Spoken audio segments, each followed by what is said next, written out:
Welcome back to the Flashing Badger podcast.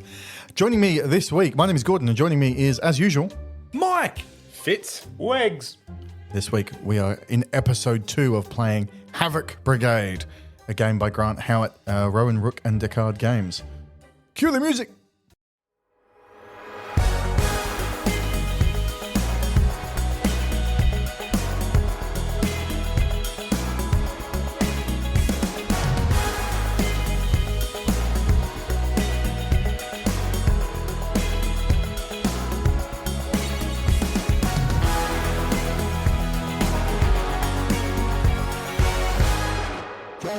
Badger.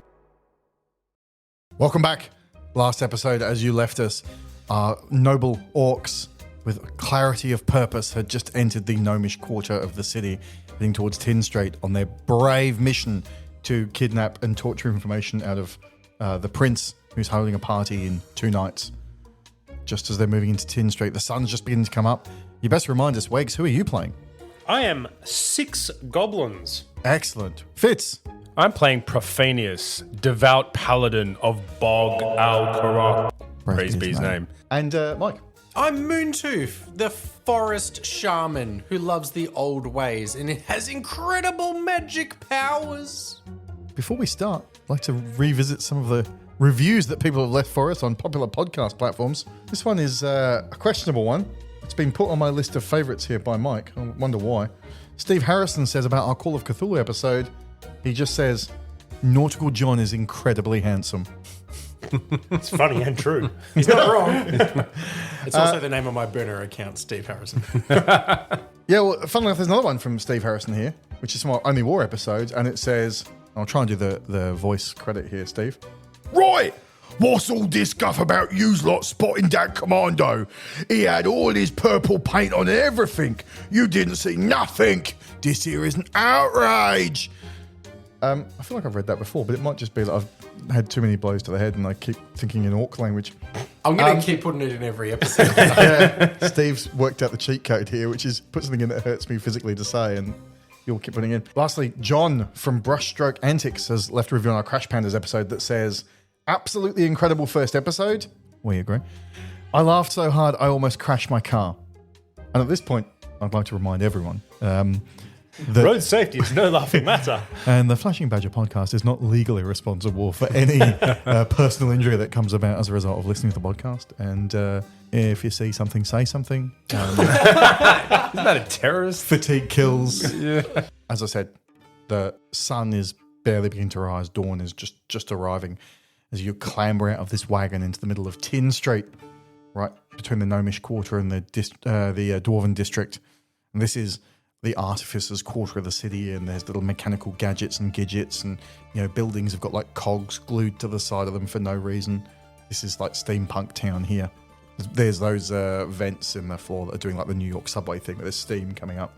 All that stuff. What's your plan? Where are you going? It's been noted that we did all this hard work to creep in under the cover of darkness, and then you go, great, fast forward, the sun's coming up. Like, no! You don't get the night. I was about to say, how the top speed of this horse is questionable if it took all night to get... It only has 1 horsepower. Oh. That's fair. You had to go almost 100 feet, so I'm not a mathematician. It took a whole episode to get that far. I think they call them hooves. Oh. And also, I'm glad that we weren't out at night, because in this city, at night time, there's someone else who owns the night, and it's some sort of bat monster. And he goes looking for bad guys, and locks them up. During the day, though, famously absent. The Batman, coming soon to a cinema near you. Yeah, I don't think I want to impede on that intellectual property, but thank you. Have they made a film of it? Yeah, they have. It's quite good. It's got Val Kilmer in it. R.I.P. Right, okay. So the sun is slowly coming up on Tinstrate, and you can see some of the artificers are bringing out their stores and setting up, and there's displays of people with like newfangled pocket watches and mobile sundials and all that sort of stuff. Remote control birds. They got away from me, but just stuff. Future tech stuff. What are you guys doing?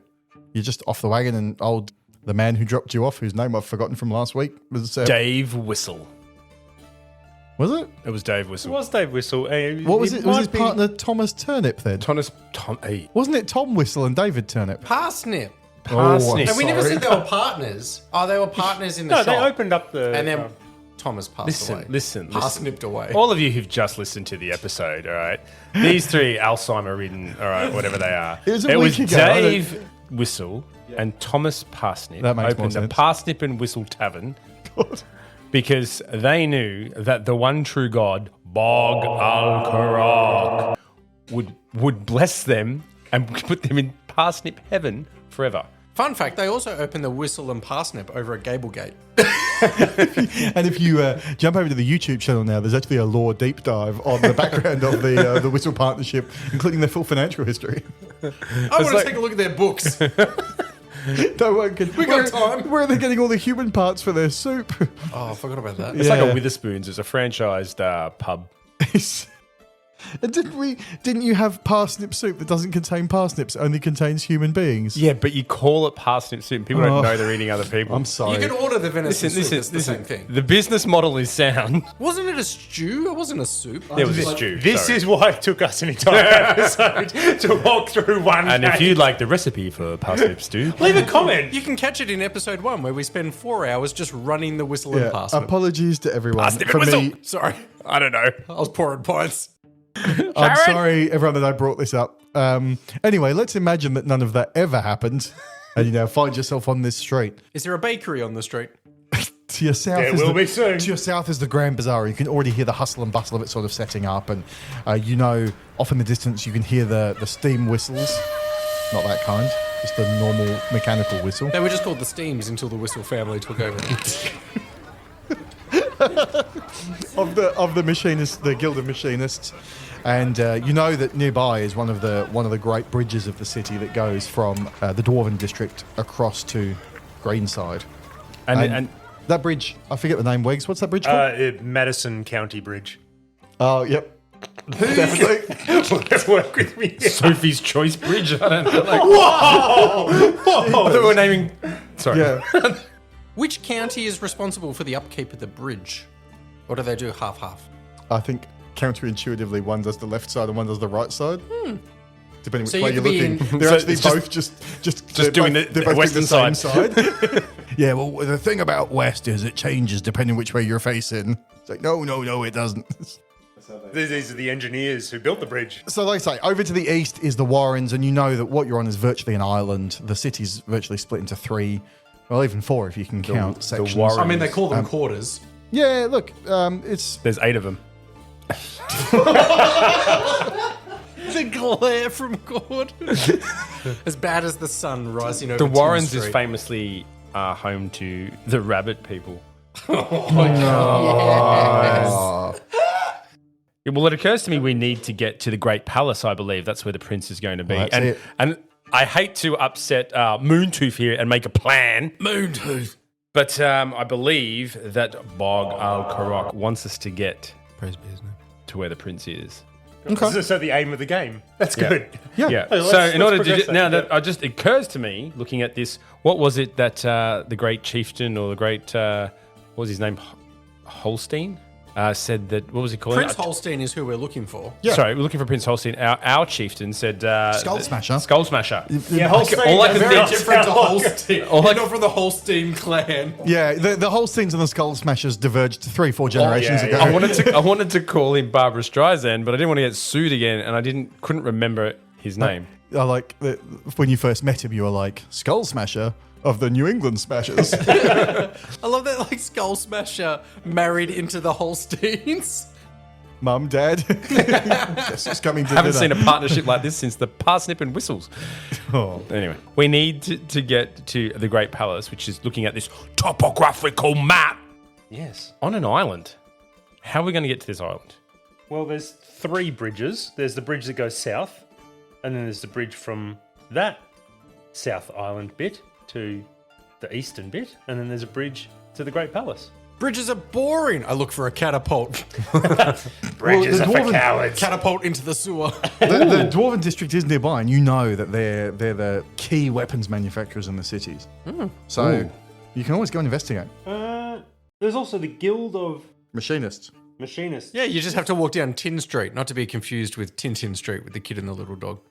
Let's just name things on the map. Everyone at home can just draw their own. Right, and then go a bit to your right, and then there's Wharf Side, and then go a bit down. Wharfside. You find yourself Tin Street between the Gnomish Quarter and the Dwarven District. Just to your south, the noises of the Grand Bazaar are building intensely as the sun is coming up. Which way would you like to go? I do like the idea, and I'll build on Moontooth. In fact, I think that's a cunning plan, that we go to the Guild of Machinists and find ourselves some sort of a trebuchet or catapult. I don't like plans, I say as everyone's already walked off on me, and then I walk after them. It's like, let's use Moontooth's plans, and we leave him screaming, nice, I don't like plans. So we say to Dave Whistle, can you take us to the Machinists, the Guild of Machinists? Dave Whistle's just dropped you off, and he's already on his way back out the gate, and he's given you the secret 8-finger handshake as he does, where he makes the shape of a parsnip with his hand, and then he makes the shape of a bunny eating the parsnip. Guild of Machinists stands at one end of the street. The Glitter Gate stands behind you. Dwarven District off to your left. Grand Bazaar off to your right. Talk to me about where you'd like to go. I'm liking the catapult trebuchet idea. Saves us a bit of travel and might get us there quicker. So in the Dwarven District, that would be where the weapons manufacturers are. I'm happy to go there. All right. True. We can head there and they can take all the time they need to build us something to get over the river. I pray to Bog Al Karok's parsnip, and he says that that's the way to go. I look back over my shoulder and Glittergate doesn't look as fancy from this side. I think they put all the glitter on the outside. And all you can see is just a bloke just heaving, just vomiting explosively all over the and the guards are like, Justin again. Honestly, it's all the glamour is gone. It's like one street back from the Vegas Strip. I'd like to apologise to our sponsors, the Vegas Board of Tourism. And that was Creedence Clear Orca Revival with their hit song Bad Moons Fightin'. And now a word from our sponsor.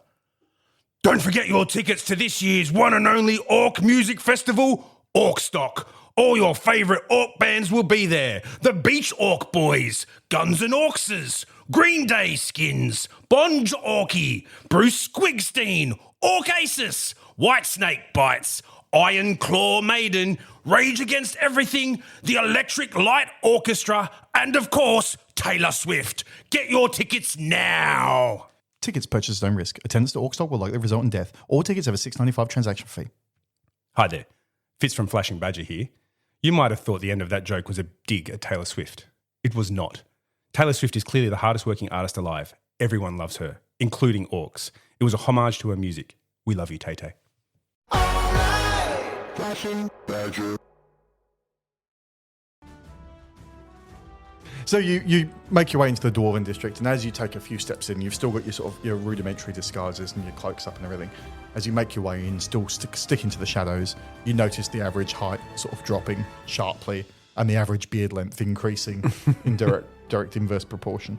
As you turn around a corner, you see a group of constables leaning against the wall, and one of them's like swirling a pocket watch on a chain because they're the posh ones in the Machinist District. And the other one is just like stretching as he looks into the morning sun. He's sort of rubbing his arms like he's a bit cold. There's only a couple of them there, but they just look haggard, like they've been out all night. There's 3 of them in total, and the third one is just sort of pushing this dwarf trader. He's just going, listen up, half size. He goes, all we need is your token of transit. You know, a bit of coin would settle out the best way for you to get down to your shop. You don't want to be losing out on too much time, do you? But you know this is a tollway, don't you? And just as he's having that conversation, he sort of sees you enter the mouth of the alley, and all he can see at the moment is a shadowy mast. He's like, oi, oi, oi, oi, oi, oi. I know we've got a split second before he sees us, and I also know, we also know, there's 6 of us. That dress uniform that I managed to snag from to salvage from the site before, I'm thinking I'll chuck that on, and I'll pretend to be a superior officer of their ranks, and I'll dismiss them from duty, send them home. All right. What are your thoughts? There's no time for thoughts. There's time for action. Okay. All right. This is a game of action.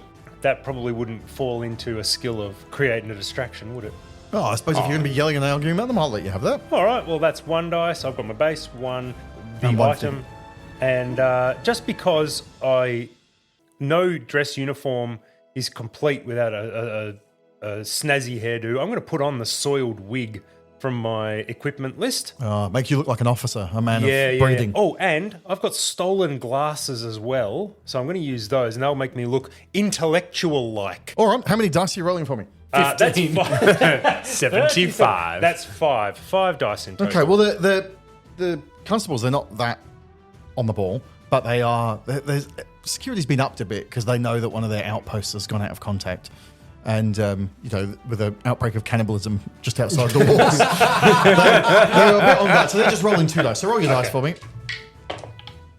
2 success. Okay, well, the guards have 1, so you've made 1 success. So you walk up and utterly start browbeating these men and just yelling at them about their dereliction of their duty and their standing their post. So give me an example of some of the things the goblins would say. Well, in the voice that they're doing, obviously. You've let me down. You've let your team down. You've let your country down. And go home and think about what you've done. And you can You're see, a naughty boy. and one of them in the back is just like, it's the part where he said he's disappointed that's the hardest to deal with. And the other one's like, yeah, I really think we should take a good moment of self-reflection. And at the moment, as they're sort of finding some of their wrestling with their inner demons, at that very moment, one of the others does something terrible, I'm sure. Well, with the 6 of them yelling and scolding them, I would have thought maybe the voice would break at one point and we get more of a Brooklyn accent coming. I was nearly there. You let your team down. Yeah, you real jerk. Get walking, pal. And sure enough, of these, you can see that their sort of shoulders slump and they're visibly a bit, he's wearing his shiny blue uniform, but the buttons are a bit scabbed, and he's got his crossbow there, and he's kind of letting it slump down to the ground now, and he looks distressed. The other 2 are kind of trying to stay out your way, but that one looks a bit disheartened. Anyone else doing anything? Just going to stand there?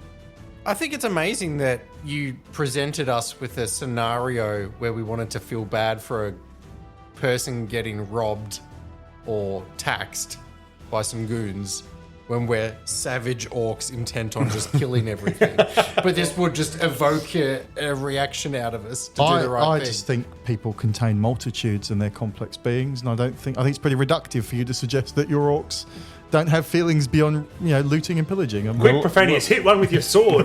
We're like onions. You'd want to do something before I take another coin off this dude. You can take another coin off him if you want. You can't rob him. We're robbing him.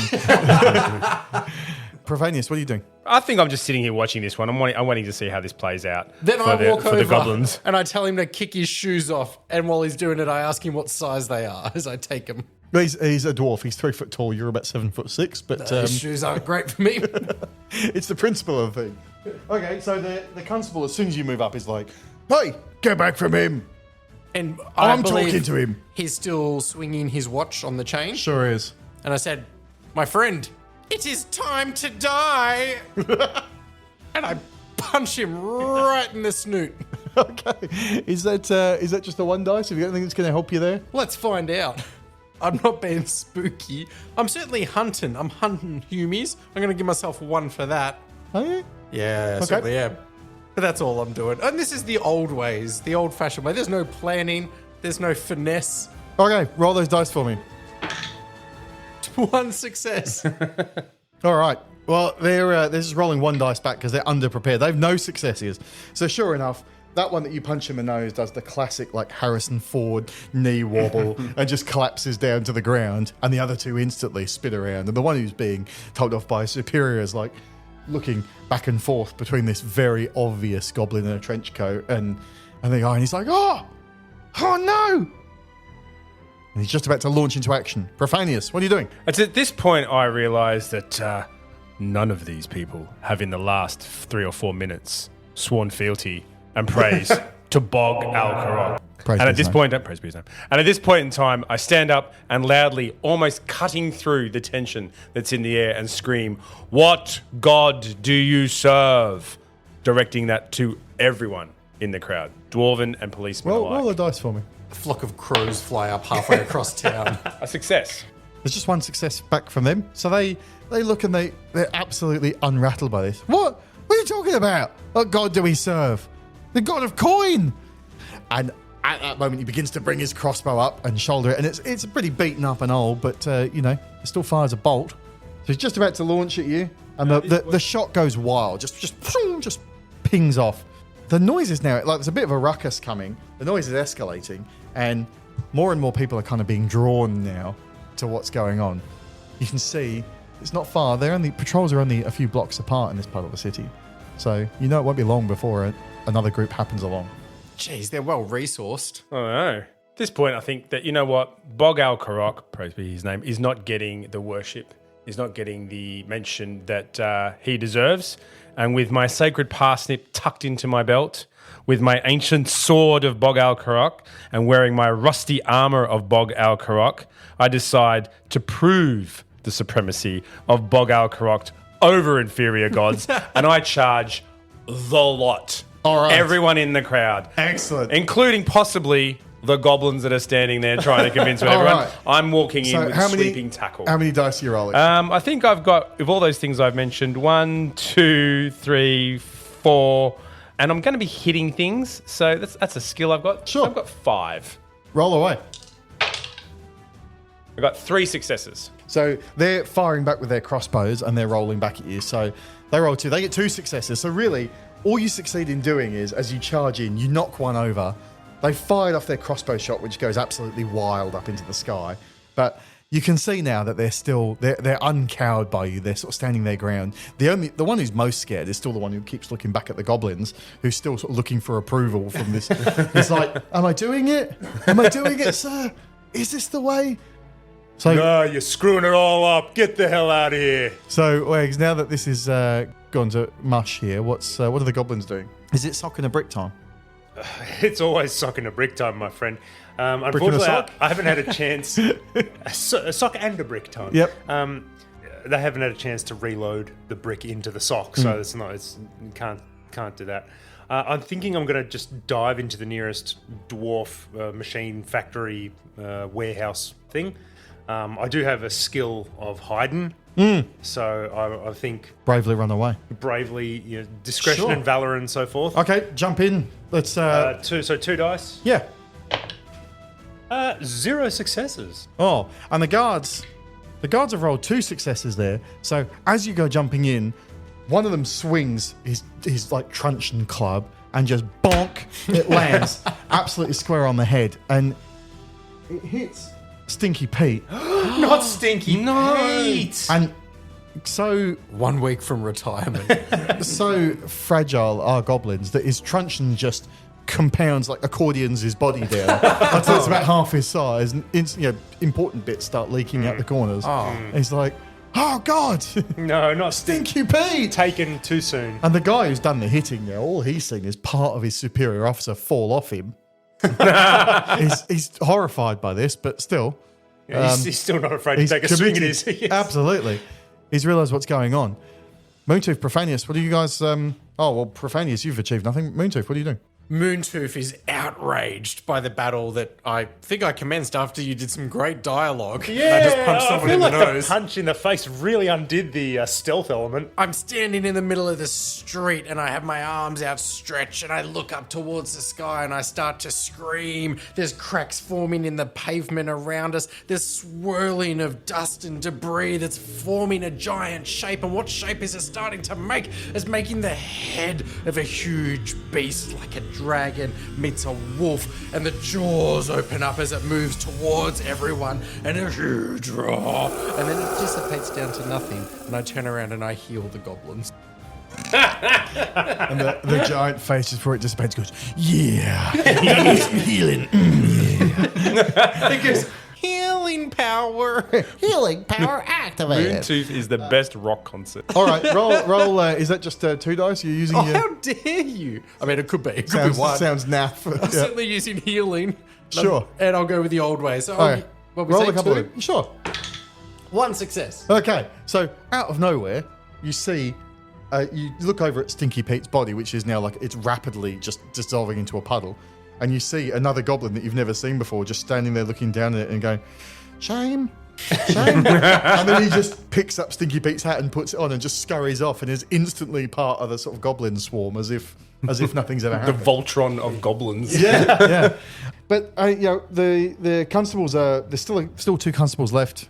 They're reasonably furious. But not for long. As in, they won't be around for long. Who's going?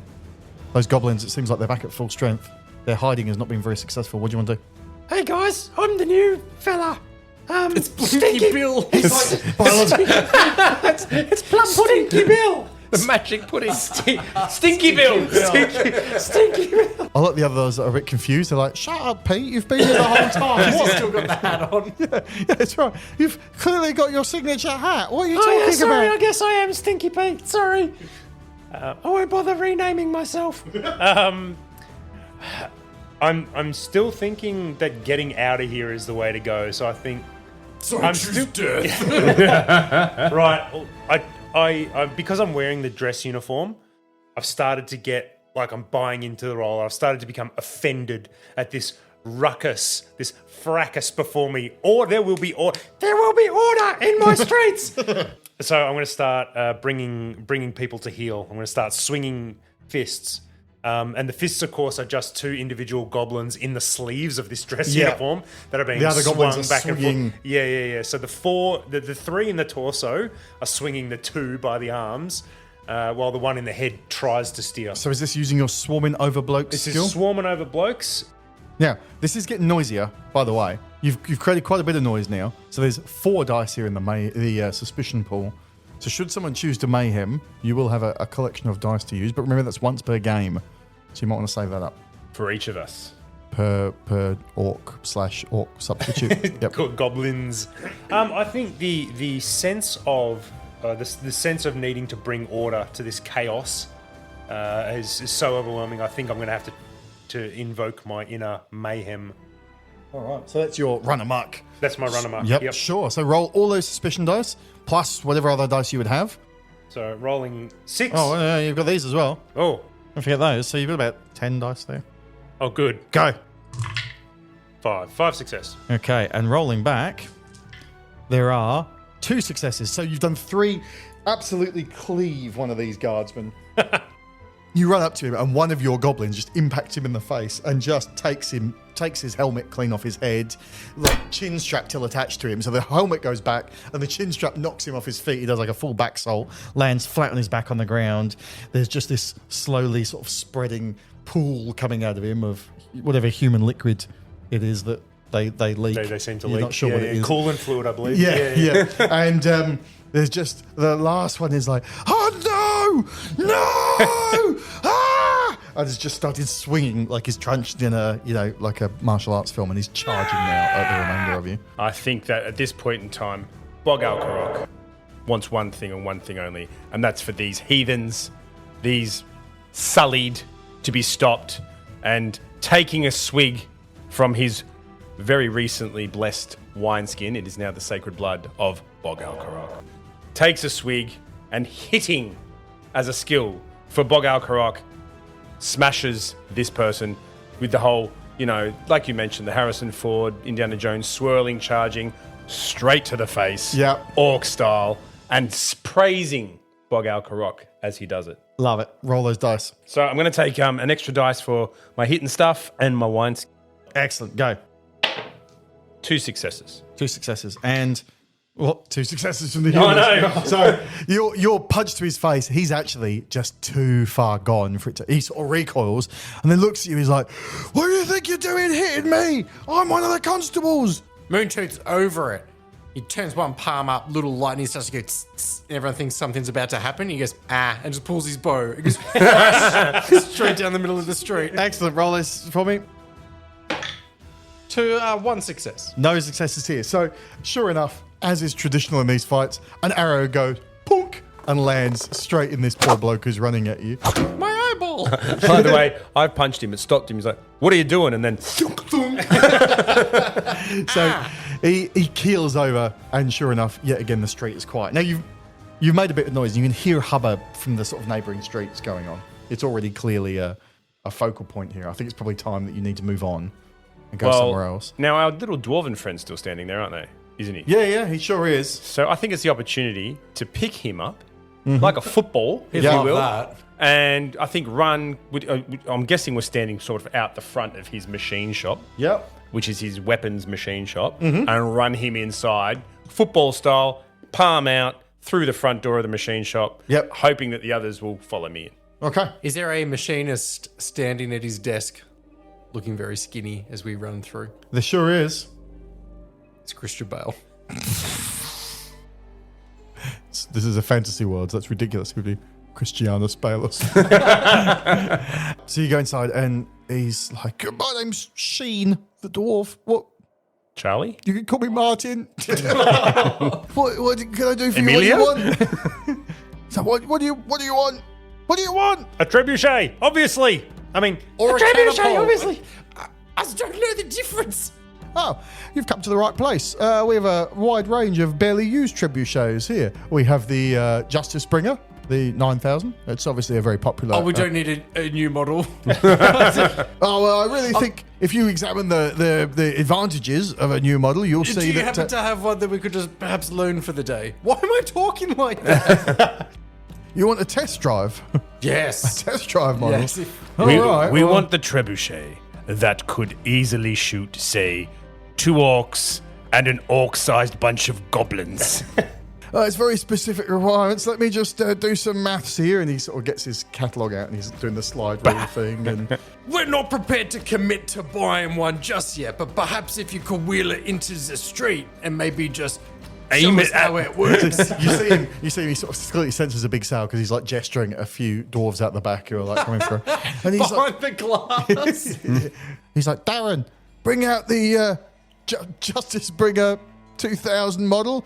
And what do you like the adjustable range setting? I do like the signature series with the leather interior. He said, The Justice 2000 Pro. He's, I see Foxer has a good eye. Yeah, if you go for the Pro model, we also put a tint on the sight and there's a small shelter over the loaders area. They start wheeling this out to the street, and it's like obviously a fairly long and laborious process because this thing weighs, a ton. I have a look at the launchometer on the side of it, and some of the dial numbers are a bit off. And I'm like, did you wind back the clock on the launchometer? No, from the factory these go up to 11. It's normal. They start to tick over when you roll them off the That's right. truck. Yeah, this will serve you well for 20 plus years. It really hits its stride after the first decade. This is just a Sunday trebuchet with the previous owner. she only used it to launch things at church. They finally got this trebuchet out into the street for you. They're like, right, test shot. What we've got obviously the cow carcass, very popular. We've got the giant rock, flaming model available, but we don't do that for test drives, obviously. We've got the small beehive, which also While you're talking, I run up and I kick you in the shins while the other 5 goblins are getting themselves into the I thought you were going to push him into it. I I was like, he's about the right weight. Yeah. Darren over here is about the same size as 3 of us. Sheen's just like, oh, well done, young master. Aren't they lovable at this age? What scamps.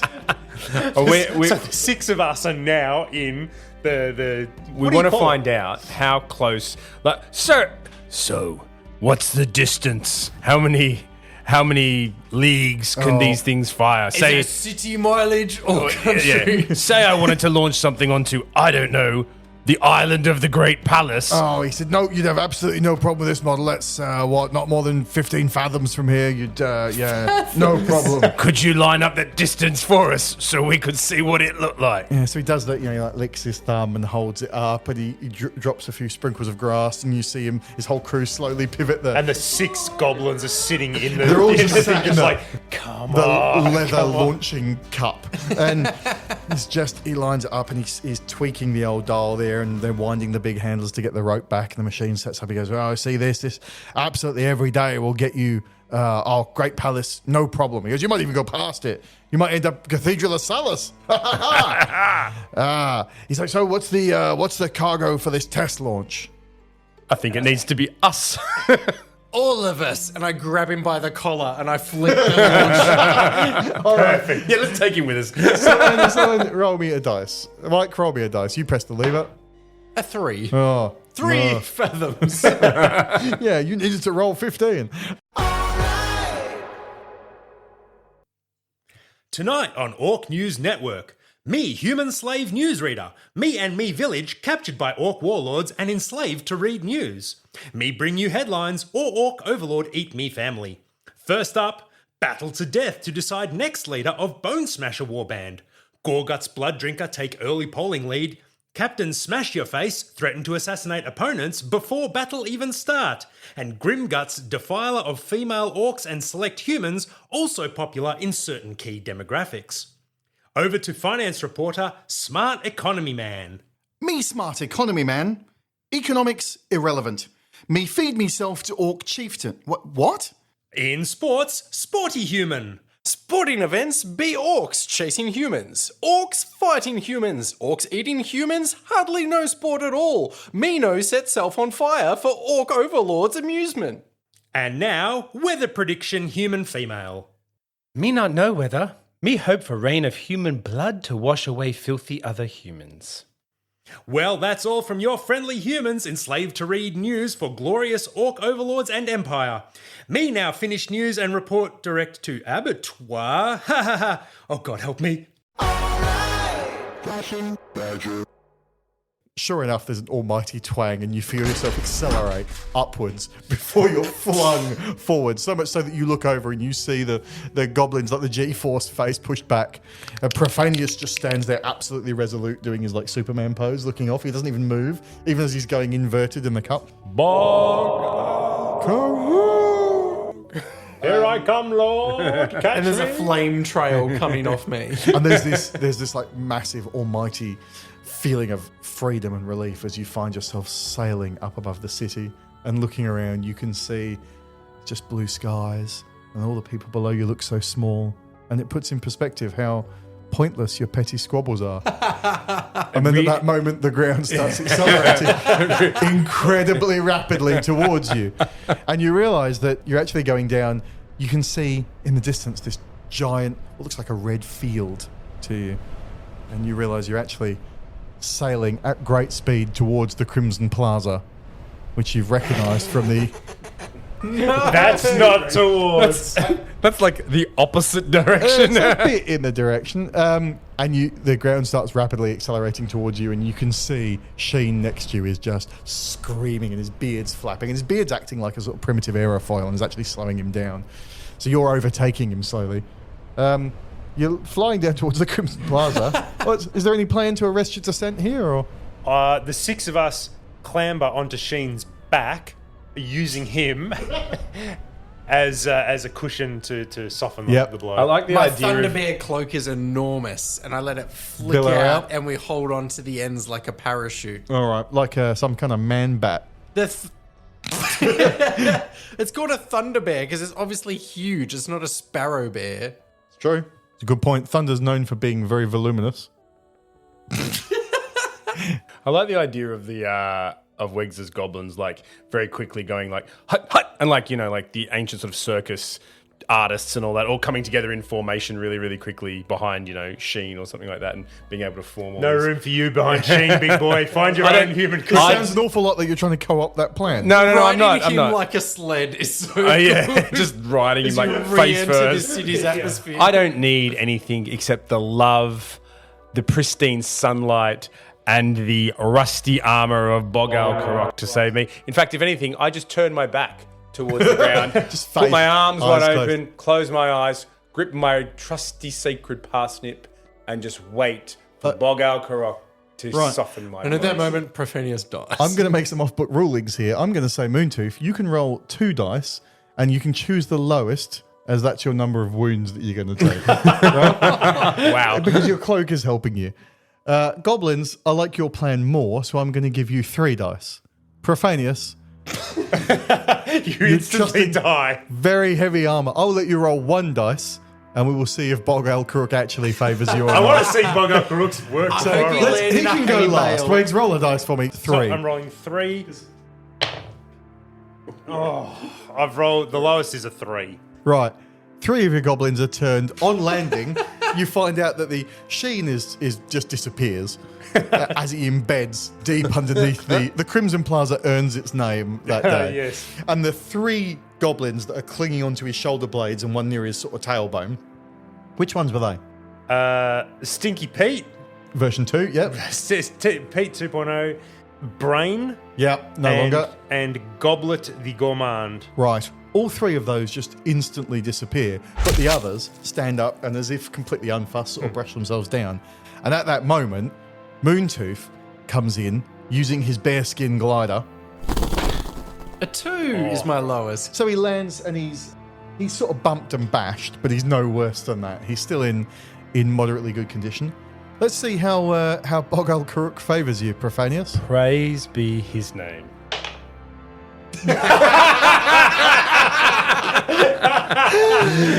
6. Bog Al Karuk is frowns upon this, and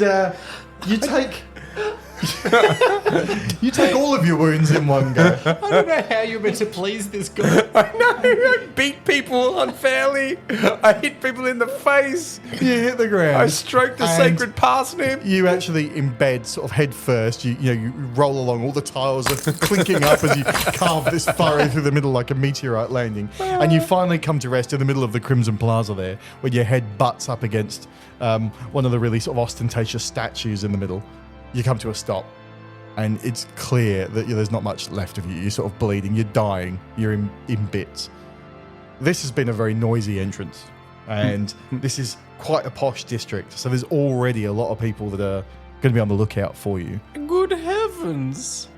You can, if you... If only someone thought that was good idea. Trusting in the gods of old. That's a dead good idea in my mind. All right. So Wegs is using his ability. That's dead good, which allows someone to re-roll their failures, and I will allow it on this occasion. I thought it was the adding +2. I'm like, you take 8 wounds. If this is a 6 again, I'm saying it's ordained and it will happen. A 1! No. So despite carving a massive furrow through the plaza and coming to rest against a statue, he just sort of stands up and brushes off It's a genuine one. bit of dented armor and just continues on with his life quite happily. And the 7 of you, I suppose, Moontooth and the goblins are just aghast, like eyes. Well, there's only 3 goblins. There's only 3 left. Just Yeah. eyes wide open, just shocked at the look of that this guy's just walked away from it. The 3 remaining goblins immediately convert to the church. That's actually quite fair. It's like the idea of just brushing off the sacred parsnip, tucking it back in, and just going, praise be his name. Right. So you know Crimson Plaza, there's already people beginning to gather around and they're looking sort of quite shocked and stunned to see you there. And the crowd's beginning to gather. Which way do you want to go? Where do you want to head to? I reckon we go straight to the bridge, head south towards the Great Palace. Right. Through the garrison district. Charging straight out the front of the Crimson Plaza. All right. Yeah. So you go at a flat run, Crimson Plaza, and there's little sort of fountains and gold statues on the other side. And of course, it was immaculately tiled. It's now not. You go running straight Squished goblin. straight Like for the one of the mosaic tile things shows a picture of orcs re-entering the atmosphere at fast speed. It's like, on the plus side, this will never happen here. And this is the bridge that goes from the Grey District to the Garrison District. Remind me, Fitz, which bridge is this? I stand on the bridge And you rename it of the Bog Al. This is the Bog Al Karok Memorial Landing Bridge. This is the bridge that witnessed one of the great miracles of Bog Al Karok, one of the great landings of one of his worshippers and his paladins that saw him reach the heavens before coming down to the earth without a scratch on him. Maybe a little scratch, but not much of a scratch. So this is now the Bog Al Karok Bridge. Well, you know what I did forget to do? So I'm going to do it now. Is you got to scavenge some gear off the last group of constables you defeated. So you're going to get 2 different bits of gear, and it's actually going to be stuff. I'm going to give it to you, stuff you find in the Crimson Plaza, so it can be dead posh stuff. All the stuff we knocked over when we landed. Yeah. So I think the first thing you get is a golden statue of an orc, and it's about a foot tall. And you think this is brilliant until you turn it round, and the other side of the statue is a human soldier bravely running his sword through the orcs. So at the first you think it's fantastic, and you turn it around, and you're pretty horrified that this represents human on orc violence. I could put that bit in the corner of the room though, and my guests would just see The flashy bit to the front. So one you can take that, one you put that on your character sheet. That sounds lame. I don't want that. And the other thing you get is there's a bag full of tile shards that's there. And you can see these are all the spares where they're going to lay new tiles. But it looks awfully like a very, very large brick in a very large sock. Ooh, now you're talking my Instead language. of brick in a sock, these are tiles in a pillowcase. Yeah, exactly. This is in a Hessian bag. So this is the entire size of one of your goblins. Stab, the sneaky goblin, who's one of my remaining ones, is elbowing everybody out the way and just grabs it. How very sneaky. Can't even move it. He's just both the goblins have to just drag it, and it makes this almighty screeching noise as they're dragging tile on tile. You come to the end of the bridge, and you can see it leads across the garrison district. And on the far side there, you can see there's a few sort of soldiers milling around, and there's soldiers in casual gear, and there's soldiers there that you don't know where they're from, but if you did, you would know these are the 41st Brigade, the Chancers. These are, if you'll excuse the term, a proper bunch of bastards. These are known as being one of the fiendish, ruthless, steal the boots off the dead on the battlefield kind of horrible rats. And they're dirty, shifty thieves. And you can see in their sort of demeanour that they're not really soldiers to be celebrated. They're not the ones you see on the recruiting posters. These are the nasty ones. Standing at the back of the sort of the collection, the parade ground there, is a guy who's got the big handlebar mustache, and he's got a hat with red trim on it. And obviously the 41st Chancers, their uniform, Wegs, famously, they're what colour? Hot pink. But they don't call it hot pink. They refer to it as salmon. No, actually, but this is where we discover that goblins are colourblind, because it's actually a blue and gold uniform that's very striking. So they wear this blue and gold. I love that you gave him the option and went, no. Yeah, I see you've chosen something, and I choose to disagree. So this gold and blue, Teen Wolf. The drill sergeant's got like a red band around his hat, and you know that this is, or you don't know, but this is Brigadier Fink, and he is a famous bastard. And he's doing the full-on, listen up, you rabble, I won't have men drilling around in my parade ground. I won't have them. And the more incensed he becomes, the less comprehensible, until at the end it's just like, "Wait, you boys now, boys now move into the roof, hey!" And all the men are sort of still, you can see a few of them are doing sidelong glances at each other, but they're still moving in pretty good ranks. And it's like, okay. And they're marching back and forth. But at some point, if you move into that plaza, they're probably going to spot you.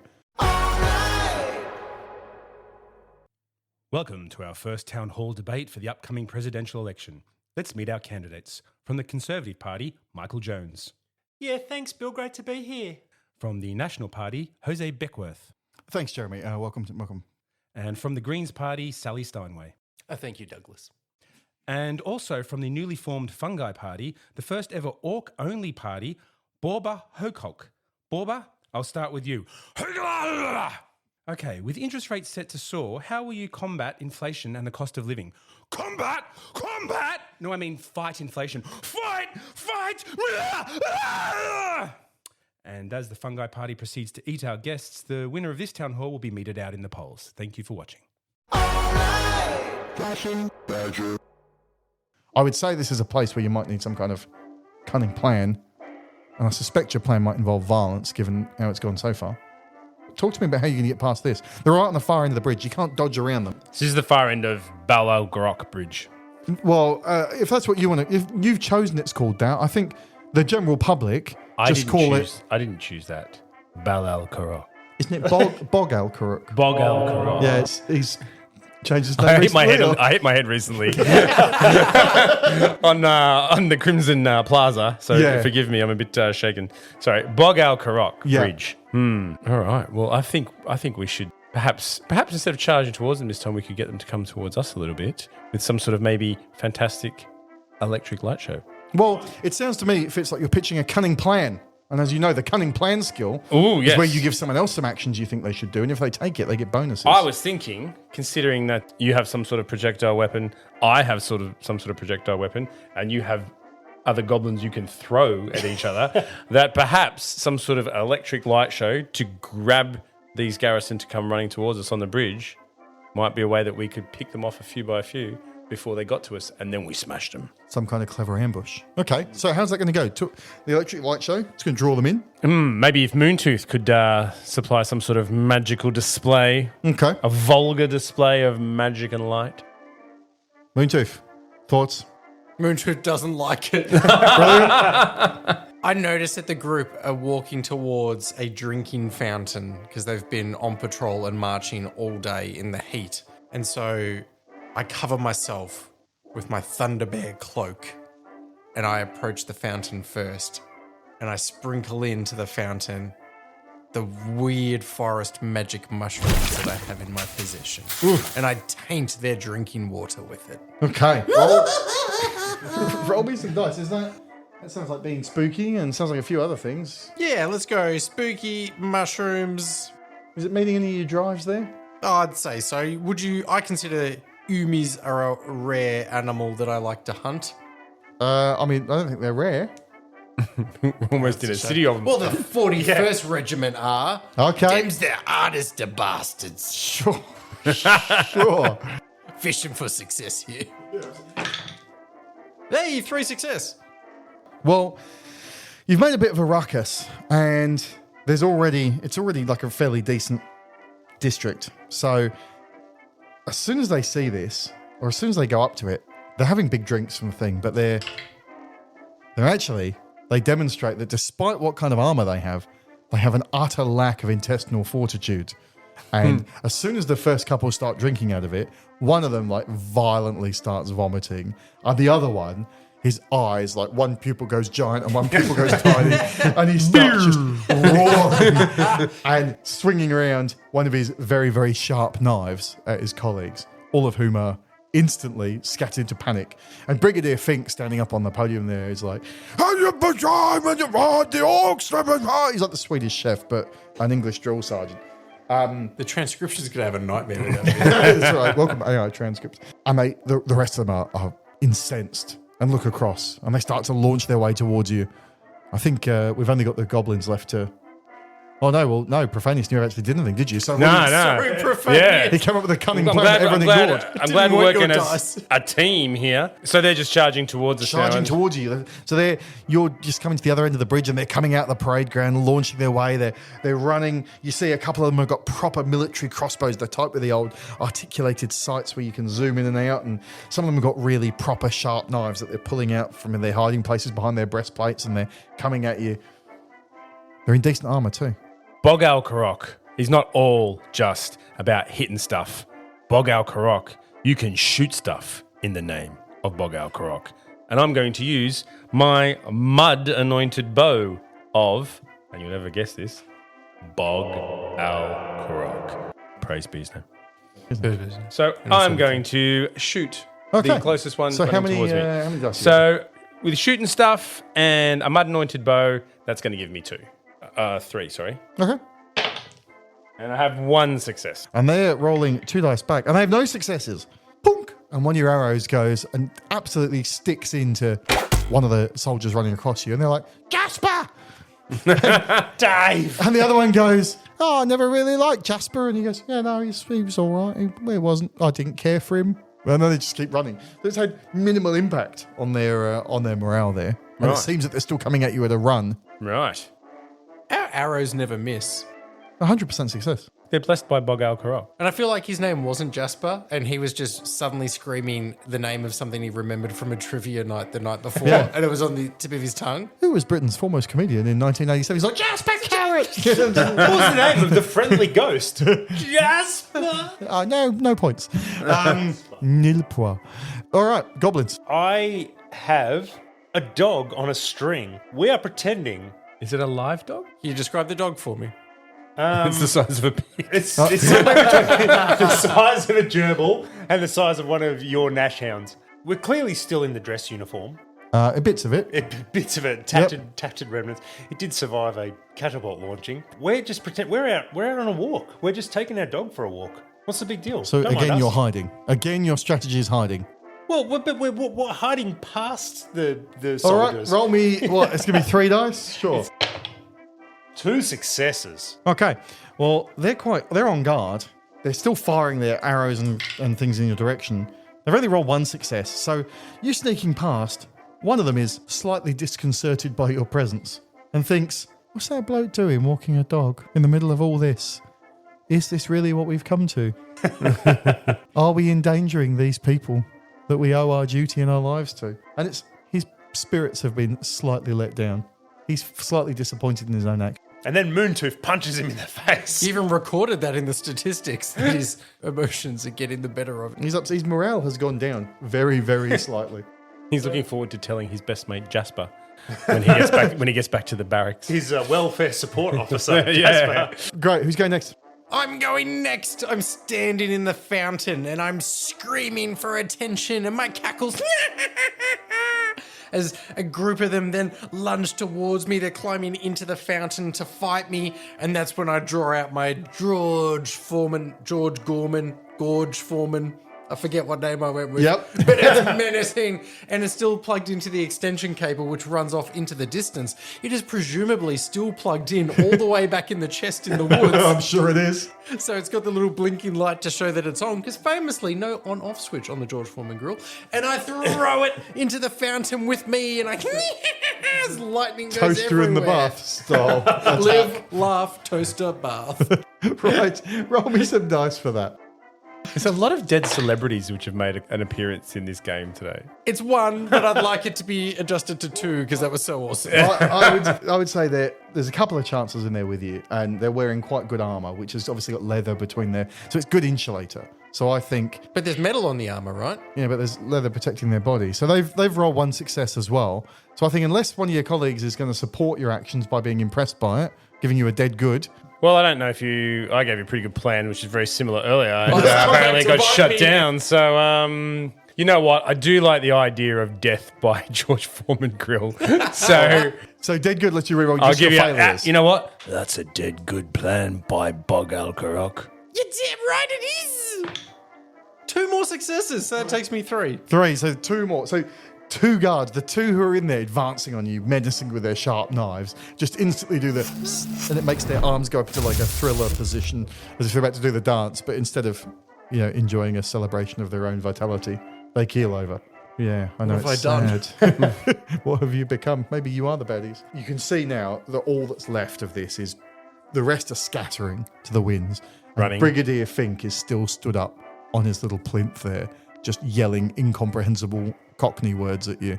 You know he's not what? going. He's a stalwart. He's not going anywhere. I've been walking the dog. I'm nearly at... In fact, I'm there. I'm at the bottom of the podium, and I've only got 2 words for you.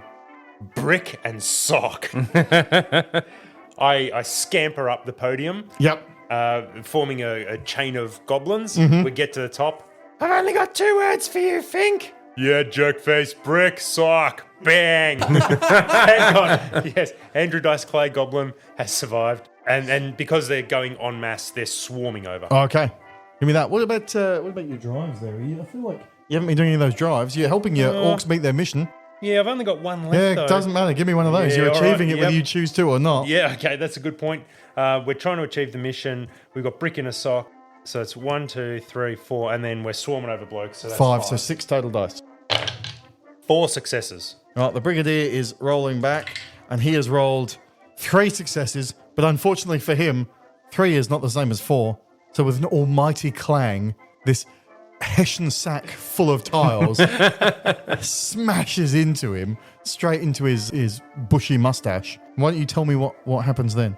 One of the sharp edges of the tiles has broken its way through the Hessian sack, and in one fell swoop, it trims the moustache of the Brigadier, and in shame of being demoustached, he throws himself off the podium to his death. An 18-inch drop off the Yeah, no, he podium. falls on his head. He Yeah, just and He he's dies actually- out of shame. He's lying face down on the pavement. He's like, "I'm dead. Leave me, you men.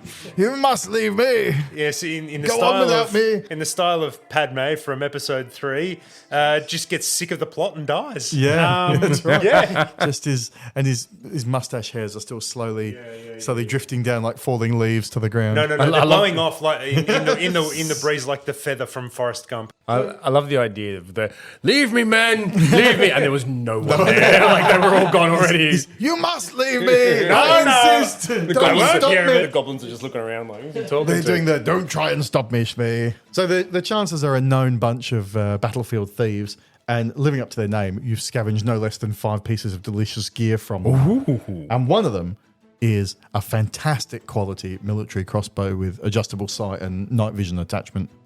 Night vision. Which is just like a candle on the end. The flame is in front of the lens. Yeah, that's right. Yeah, so that's one. Who's going to take that? You can decide amongst yourselves. You know, I already have a bow, so if someone wants a long range. Yeah, it feels like a. Well, I've got. I can only have one more thing because I've picked up the statue. Sure. So I'll take that. I'll take Yeah, you don't have to take everything. You leave something on the ground if Yeah. you want. But you empty out one of the other one's pockets, and there is in there is a small like coin purse. But when you open it up, it's just full of this like strange powdered substance. You don't know what it is, but you can take that if you want. There's also one of them has a letter, a written letter there, and at first you open it up and you realise you're not great with human writing, but it seems to be like a pass or a set of credentials for something.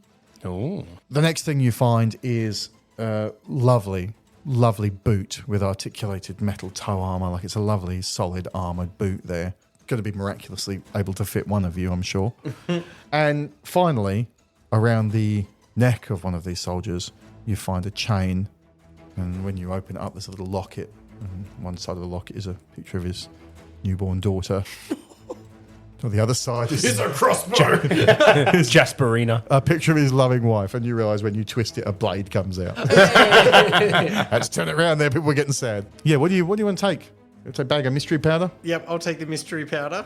Anyone want a crossbow? I've taken the crossbow. Yep. I'll take the pass, the credentials. the credentials. Sure. Are we allowed to take anything else? Yeah, you can take whatever you want. Are we allowed to ditch stuff? Yeah.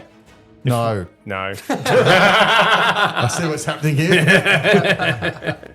This isn't Resident Evil. You can't just swap out stuff from you. Yeah, no. Well, then I better not grab something. I've got room for one more, but Okay. I don't have the need for a boot or a lock. I didn't know we couldn't take stuff, so I already took the statue. I'm going to take the. Useless thing. Does the locket genuinely have a knife in it? No. Okay, well, I've changed my mind. Just a tool of sadness. You know what? I'm going to take the locket. Good. Well, the spoiler is it's not even his wife and daughter. He stole it off someone else that he murdered. I love it. But you don't know that.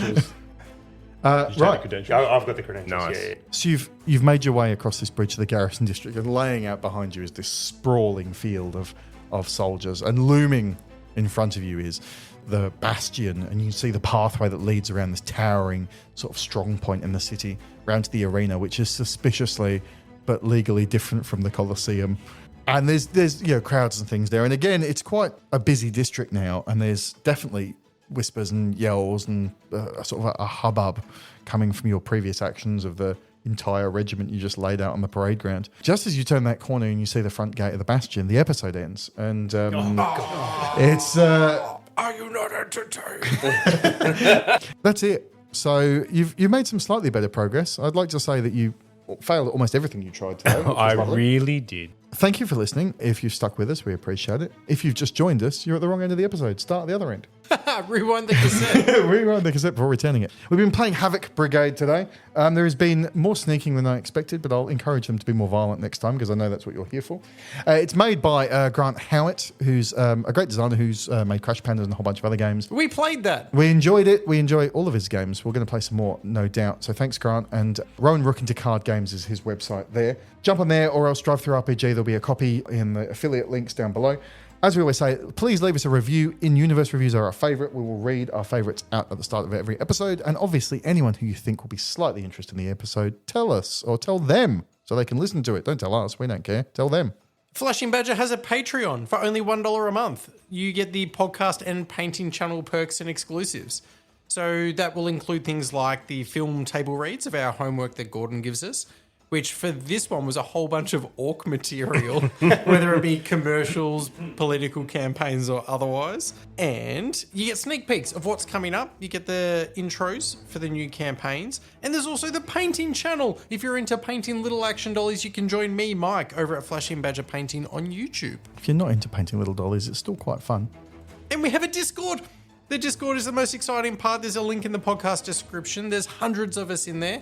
We show off all of our painting from the hobby world, but we also talk about our narrative RPGs, and we call upon you to help shape the adventures that we're going on. It's also a very welcoming environment. There's no elitism in there. It's not about who's the best painter in the world. It's about just getting in, having a go, and talking to people. And If you had to pick your favourite painter, though, who would it be? Me? Okay, cool.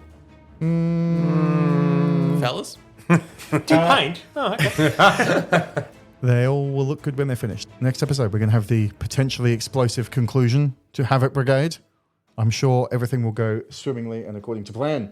Thank you very much for joining us. As always, my name is Gordon. Thank you.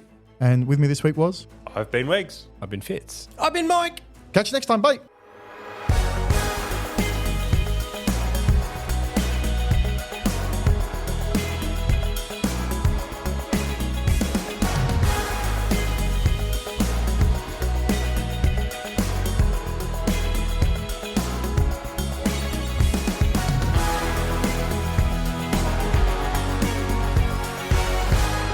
Flashing Badger.